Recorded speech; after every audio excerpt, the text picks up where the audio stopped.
Oh, well, lads, what's the crack? Hope we're all doing well and everyone is good.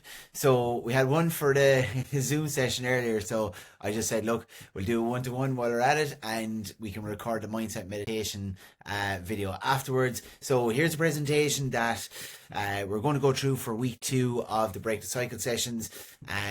Today is focused on taking back control when life feels heavy. Okay, so again, the common theme from this week was that again we're all juggling and dealing with a lot, and some, if not all of it, is stuff that we can control. Okay, we can't necessarily control other people's actions, but we can control our own reactions. Okay, and that's very important to remember, and that's kind of going to be the theme for today as well. All right, so the opening question for you all is this: when things go off track, what do you say to yourself? And what's come up for a lot of you this week is, I'll get back on track tomorrow, fuck it, I'm just gonna write the day off. And you try pushing through without stopping and realizing where you're at, what emotions are coming up for you, and I suppose how you've actually dealt with the situation at hand.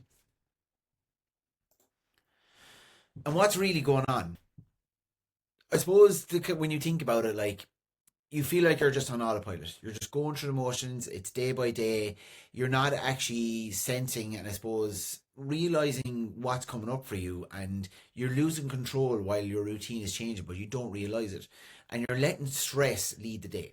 Okay, so what happens with a lot of people is they'll wake up first thing in the morning, they'll doom scroll on their phone, and all of a sudden then they're like, shit, I needed to be here 15 minutes ago. I haven't got my clothes packed. I haven't got my food ready, and it's just the day starts messy. All right, you're losing control. You're not, that's not the routine that you're used to. All right, a lot of people will have great intentions at the start, and this happens a lot, I suppose, in January, but it also happens, I suppose, throughout the year too, when we all think that, okay, I'm going to set a new routine, I'm going to be the best version of me I can. You have the perfect plan, but then I suppose when life gets in the way and things start to slip a small bit and your routine goes out the window, you're just letting that stressful day take over, and we tend to let our routines slip by the side then as well. We don't know where we're at in our lives. We're letting those stressful situations take over, take control, and we're essentially like letting sight of our goals go. All right, we don't know where we need to be, and we're just not in control. We're letting that vicious cycle take over us on a daily basis. And what's triggering this? Could be several different things, but what's come up for a lot of you this week is lack of sleep. Things not going to plan. Maybe that could be work, relationships, your job, just life in general. You've too much to prioritize, or you don't prioritize essentially. Okay, so we're not looking at what's urgent and important and what's not urgent and not important. Okay, and then we're just out of routine. So routine seems to be the current reoccurring theme for a lot of us here today. So it's important that we start to put that routine back in and look at proactive ways of actually solving that. Okay, so especially with sleep, a lot of it is stuff that we can control. Okay, you need to put your phone away a little bit earlier. You need to have a wind down routine. You need to stop doing other things inside the bedroom that isn't either having sex or sleeping. Okay, because they're literally the only two things you should be doing inside the bedroom. Whereas a lot of us, we might read, we'll be watching TV, we'll be drinking coffee. Some people just do too much in the bedroom, and it's all of a sudden then their mind is wired and they're wondering like, why can't I sleep at night time? And then when things don't go to plan during the day, that leads to a lot of stress. We have a lot of cortisol, we have a lot of built up anger and aggression, and just that tense feeling in the body. So when things aren't going to plan, it's very hard for us to switch off and wind down properly. And then going back to our priorities, we're not deviating and we're not, I suppose, dividing the tasks that we need to do, the essential tasks that we need to do on a daily basis. We're not looking at what needs to be done and prioritizing them in order. Whereas we're just going, we're firing off on all cylinders, all right? We're trying to start the car in sixth gear. We should be going through motions, okay? Going from one to two to three to four to five and then into six, okay? Whereas a lot of us are prioritizing the wrong thing. We're trying to get to gear six straight away, all right? So what do we do and how do we fix it? Okay, but we need to identify the pattern first. All right, so the best way to describe this is that, like, I will always kind of go back to fitness for a lot of this as well. Okay, so for example, we skip one meal and we eat badly all day. We miss one session and then we give up for the week, and one bad day becomes one bad week.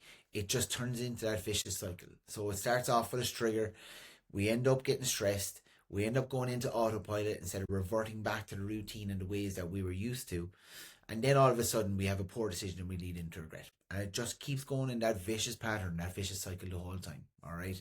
A lot of us struggle with the nutrition side of things because when stress comes about, we go onto autopilot, we go for what's easy, we pick up the easiest thing in the deli instead of like looking at what's a good decision to make right now. And then we all of a sudden then regret it. And it just keeps going over and over and over again. All right. So now we look at, I suppose, how do we solve this? Okay, with autopilot, when that happens, you're stressed, you're tired, you're out of routine. Okay, you stop making decisions and you start reacting. Okay, so like I was saying earlier, how do we turn this reactive situation into a proactive situation? The solution here is to slow it down before it spirals. Okay, I like to use a couple of different techniques. This one is basically just a three-step reset. Okay, we pause, we breathe, we choose our next small action. Okay, whereas a lot of us will just react, we'll do that instant simultaneous thing where we just go straight at it without actually taking time to reflect and reassessing the situation. So I want you to just pause for a second. I want you to take a deep breath in, and I want you to make your next action the best one. All right, even write down, pause this video now if you need to. Pause, breathe, choose your next small action. That's what we need to do. The metaphor I like to use here is like you're the driver, not the passenger.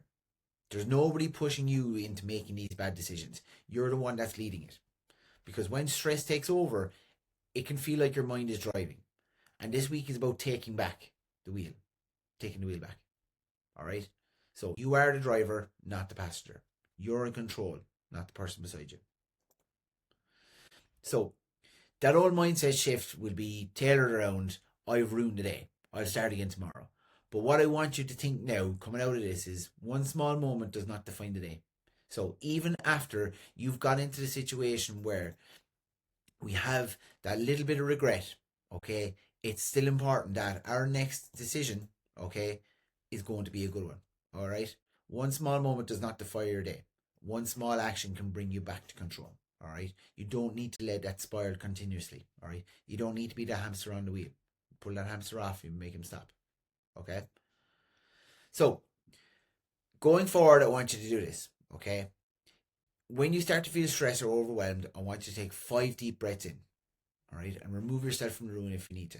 Okay. So 5 deep breaths in. Do them with me here now.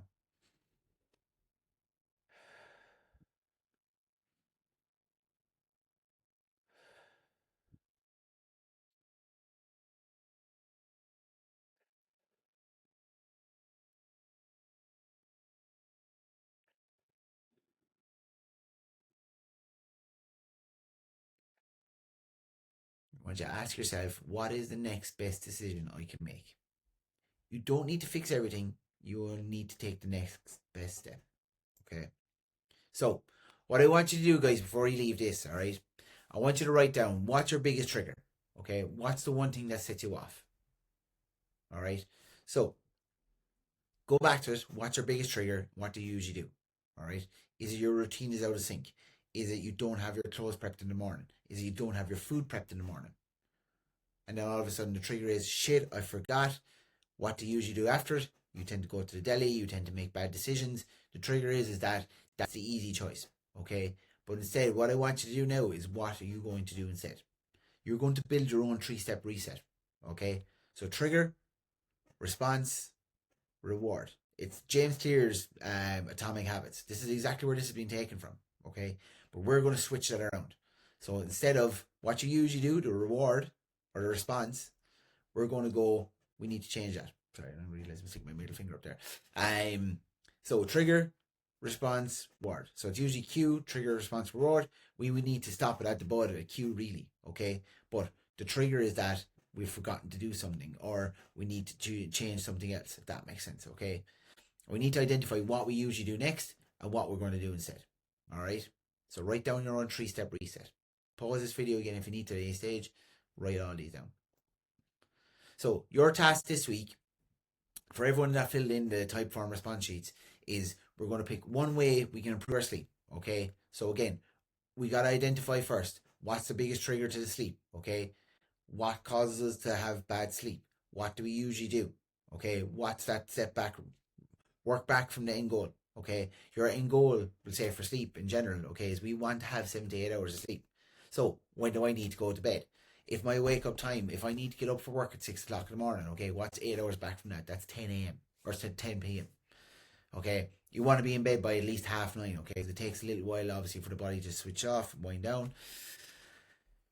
What do you need to do next at 9:30? All right, you need to have left your phone away by 9 o'clock. Okay, so 9 o'clock, phone away. 9:30, you're in bed. 10 o'clock, you're asleep. 8 hours sleep, you wake up at 6. Bang, out the gap.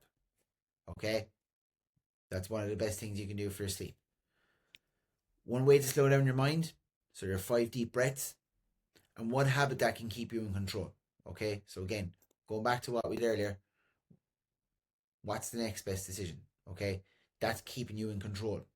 All right, you don't need to let that reactive response that you make take over, ruin your day. All right, so we nip these things at the bud. We be proactive with it.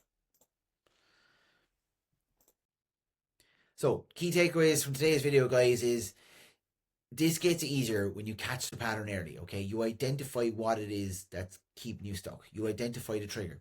Okay, we slow things down. We take a deep breath and we focus on one small decision at a time. You do not need to be perfect. All right, nobody needs to be perfect in this life. All right, nothing is perfect. All right, you do. You only need to take back control.